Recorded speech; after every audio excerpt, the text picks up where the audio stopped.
మనలను నమ్మి గొప్ప ఆజ్ఞను ఇచ్చి స్థలము సిద్ధము చేయ వెళ్ళనే. ఆత్మను పంపి తన శక్తితో నింపి తనకు సాక్షులుగా మనల చేసనే. పురుమల్లే ప్రకటించేసే ప్రభుని మహిమేటో చూపించేసే. వెలుగల్లే వ్యాసే జనుల హృదయాన్ని మండించేసే. క్రీస్తునందు ప్రియమైనటువంటి దేవుని బిడ్డలారా, మన ప్రభు అయిన యేసు క్రీస్తు నామంలో మీకందరికీ ఈ పునరుద్ధానపు దినపు శుభాకాంక్షలు, వందనాలు తెలియజేస్తున్నాము. దేవుడు మిమ్మల్ని దీవించిన గాక. ఆమేన్. చిన్న ప్రార్థన చేసుకుని నేను వాక్యాన్ని ధ్యానిద్దాం. మహాపరిశుద్ధుడా, ప్రేమగల తండ్రి, కృపగల రాజ్యానికి వందనాలు చెల్లిస్తూ తండ్రి, ఒక పరిశుద్ధ దినంలో నీ వాక్యాన్ని మేము ధ్యానించుకునే భాగ్యం ఇచ్చినందుకు స్తోత్రం అయ్యా. స్తోత్రం తండ్రి. నీ కృపాసనమైతే చేరు మొరపెడుచున్నాం, మా మొర ఆలకించండి. ఆయన పరిశుద్ధాత్మ శక్తితో నింపి బలపరచమని కోరుకుంటూ, ప్రతి విధమైన శోధన దుష్టత్వం నుంచి కీడు నుంచి కూడా తప్పించమని కోరుకుంటూ, ఆ వినగలిగిన చెవి గ్రహించుకునే మనసు మాకు అందరికి దయచేయమని యేసు క్రీస్తు నామములో ప్రార్థిస్తున్నాం తండ్రి. ఆమేన్. ప్రియులరా, నేటి ధ్యాన అంశము లోక మర్యాద. మూలవాక్యము రోమీయులకు రాసిన పత్రిక 12వ అధ్యాయము 2వ వచనము. మీరు ఈ లోక మర్యాదను అనుసరింపక ఉత్తమమును అనుకూలమును సంపూర్ణమునయున్న దేవుని చిత్తమేదో పరీక్షించి తెలుసుకున్నట్లు మీ మనస్సు మారి రూపాంతరము ఒకట వలన నూతన ఒకట వలన రూపాంతరము పొందుడే. పిల్లరా, ప్రత్యేకంగా ఇక్కడ పౌలు గారు చెప్తున్న మాటను మనొక్కసారి గమనిస్తే, మీరు ఈ లోక మర్యాదను అనుసరింపక అంటున్నారు. మీరు ఈ లోక మర్యాదను అనుసరింపక అంటే క్రైస్తవులు ఈ లోక మాదిరికి అనుగుణంగా ఉండడానికి పిలువబడలేదని దీని అర్థం. ఈ లోక మాదిరికి అనుగుణంగా మనము నడుచుకోవడానికి పిలువబడలేదు. మన పిలుపు ఏంది? లోకములో నుంచి ఆయన మనలను పిలుచుకున్నాడు. కాబట్టి మనం ఏం చేయాలి? లోకానికి వేరై జీవించాలి. లోకరీతిగా బ్రతకకూడదు. లోక ఆచారాలు, లోక సంబంధమైన విధంగా జీవితాన్ని జీవించకూడదు. అయితే ఇక్కడ చాలా మంది క్రైస్తవులు తెలివిగా వారు నడుచుకుంటూ, లౌకిక రీతిగా నడుచుకుంటూ, మేము తెలివైన వారమని చెప్పుకుంటూ అన్ని రకంగా అందరితో కలిసిపోయి అందరితో ఐక్యంగా ఉన్నట్టుగా వారు కొన్ని సందర్భాల్లో తమ ఆత్మను వారు పోగొట్టుకుంటారు. అందరితో కలిసిమెలిసి ఉండకూడదని కాదు దాని అర్థం. కానీ లోకాచారాలను అనుసరించకూడదని దాని ప్రాముఖ్యమైన విషయం.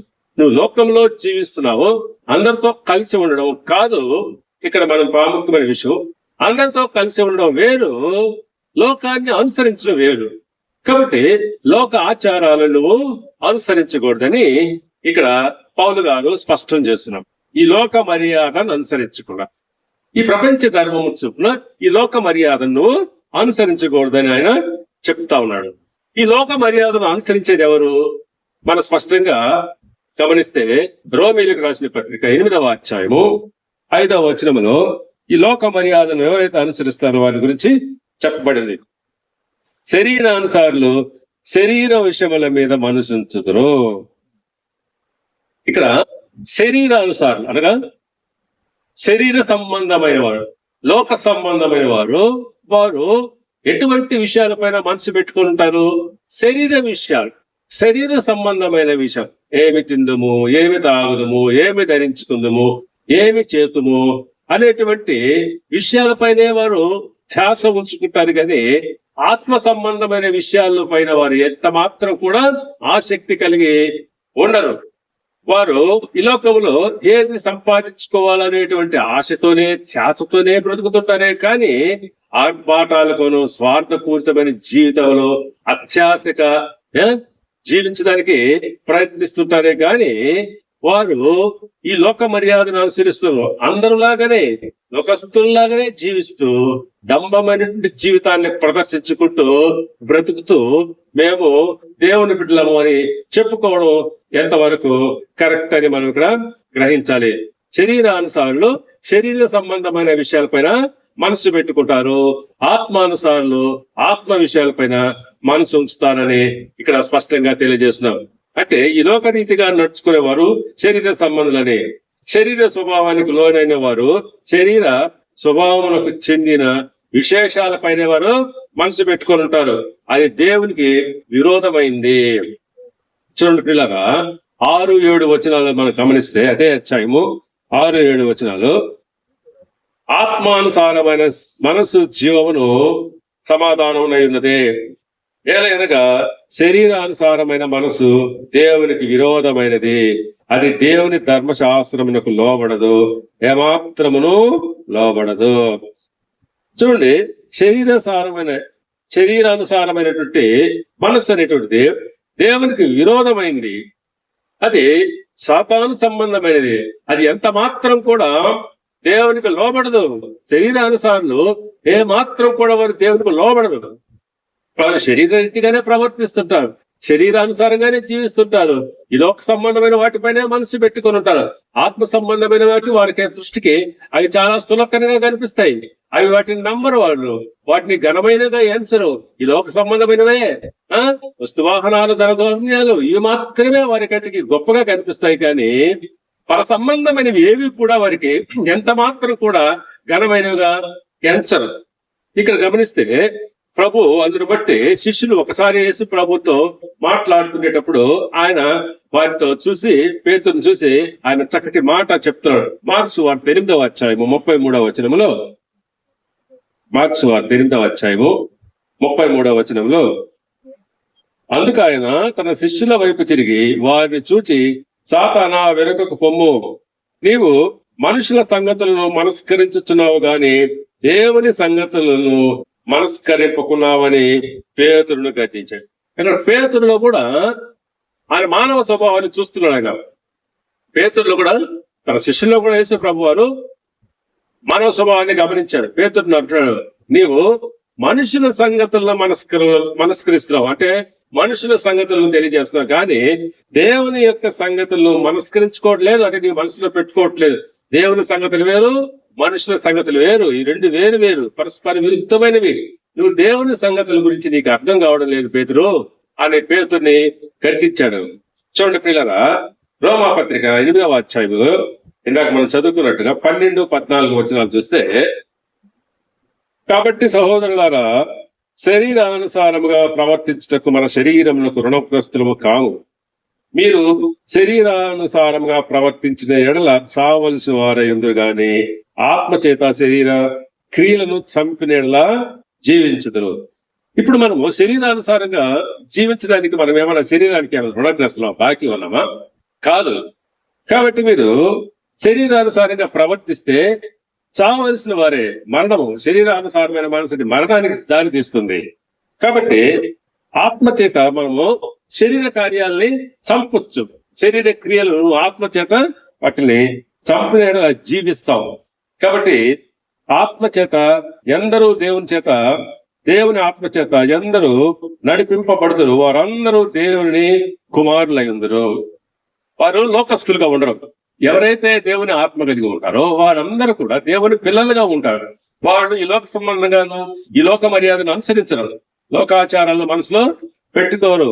మనుషుల ఆలోచనలు, మనుషుల తలంపులు, వారి ఆచారాలు, వారి క్రియలు ఇవన్నిటిని తిరస్కరిస్తారు. ఎవరు? ఆత్మానుసారులు.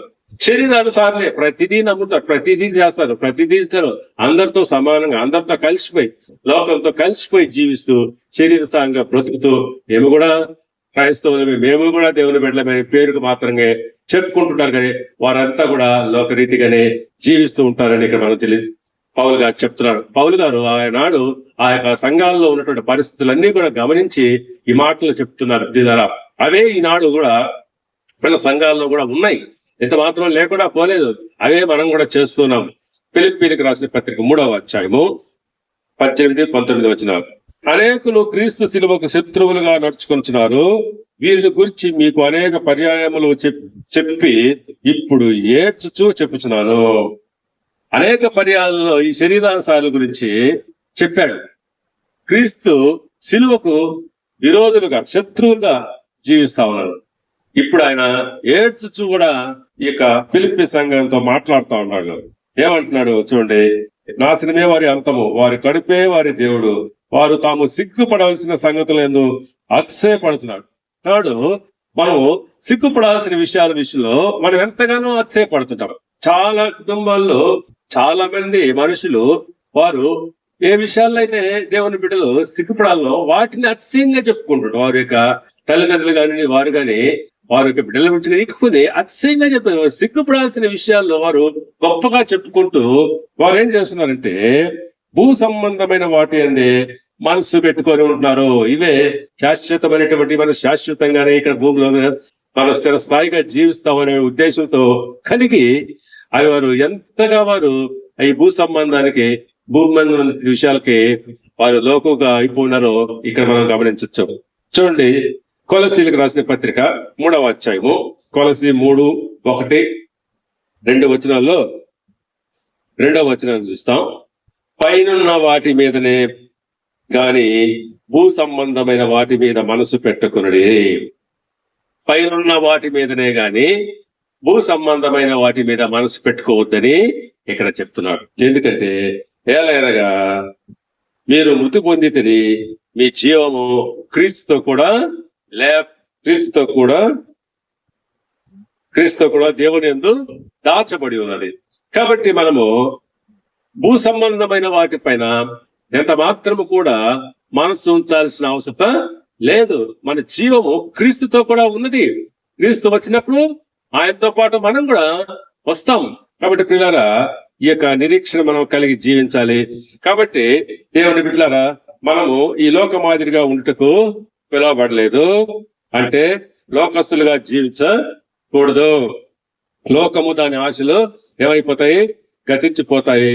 మనము క్రీస్తులో బాప్తీసం పొందుకున్నామంటే క్రీస్తు మరణమును పాలివారమై ఉన్నామని గమనించాలి. లోక ఆశలు, కోరికలు, తలంపులు అన్ని కూడా క్రీస్తుతో పాటుగా మనము సిలువ వేయబడినవి. కాబట్టి మనము రక్షణ పొందిన వారముగా మరలా అదే ఆచారాలు, అదే ఉద్దేశాలు కలిగి ఉన్నట్లయితే లోక మర్యాద చొప్పున నడుచుకునే వారమైనప్పుడు మనము ఆయనను మరలా సిలువ వేసిన వారము అవుతాము. కాబట్టి దేవుని సంగమా, క్రీస్తు పిలుపునకు అనుకూలంగా మనము క్రీస్తు వైపు చూచు గురి యొద్దకు మనము పరిగెత్తే వారంగా ఉండాల. హెబ్రీ 12:2 ప్రకారంగా మన విశ్వాసమునకు కర్త అయినటువంటి క్రీస్తు వైపు, యేసు వైపు చూచు మనం గురి యొద్దకే పరిగెత్తాలి. సులువుగా చిక్కులు పెట్టే యొక్క పాపము, ఈ లోక మర్యాదను అనుసరింపక యేసు క్రీస్తు వైపు చూస్తూ నీ పయనము, నీ జీవితము కొనసాగాలని యేసు క్రీస్తు నామములో మీకు తెలియజేస్తూ ముగిస్తూ ఉన్నాను. దేవుడి వాక్యాన్ని దీవించి ఆశీర్వదించి వర్ధిల్ల చేయను గాక. ఆమేన్.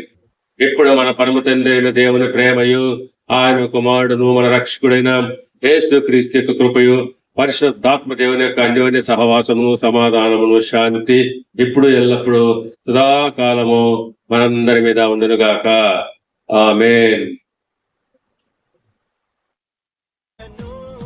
మరణపు ముళ్ళును విరచి సాధ్యమా మట్టికి